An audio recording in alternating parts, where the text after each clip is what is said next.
Big pass Tamil season 9 கடந்த ஞாயிற்றுக்கிழமை October 5ஆம் தேதி துடிப்புடன் தொடங்கியது. பலூன் அக்கா, வாட்டர்மெலான் திவாகர், அகோரி கலையரசன், விஜே பார்வதி உள்ளிட்ட போட்டியாளர்கள் வரப்போறாங்கன்னு ரசிகர்கள் கடைசி நேரம் வரை சந்தேகப்பட்டிருந்தனர்.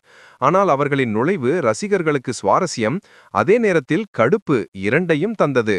முதல் வார நாமினேஷனில் யார் யார் சிக்கியிருக்கிறார்கள் என்று பார்க்கலாம். ஆதிரை, வியன்னா, வாட்டர்மெலான் திவாகர், அகோரி கலையரசன், இயக்குனர் பிரவீன் காந்தி, பிரவீன் ராஜ் மற்றும் திருநங்கை அப்சரா.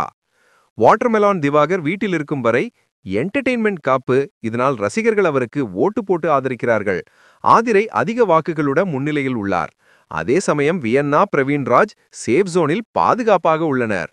அப்சரா, அகோரி கலையரசன் மற்றும் பிரவீன் காந்தி டேஞ்சர் ஜோனில் உள்ளனர். பிரவீன் காந்தியின் கடைசி இடத்தில் இருப்பது ரசிகர்களை ஷாக் செய்துவிட்டது.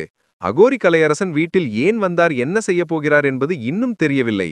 முதல் வாரத்தில் பிரவீன் காந்தி அல்லது அகோரி கலையரசன் ஒருவர் வெளியேறுவார் என்பது அதிக சாத்தியம். இந்த வார ட்விஸ்டுகள் மற்றும் போட்டியாளர்களின் எதிர்காலம் எப்படி அமையும் என நாம் இருக்கும் பார்வையுடன் பிக் பாஸ் வீட்டின் வெவ்வேறு சம்பவங்களை அலசுவோம்.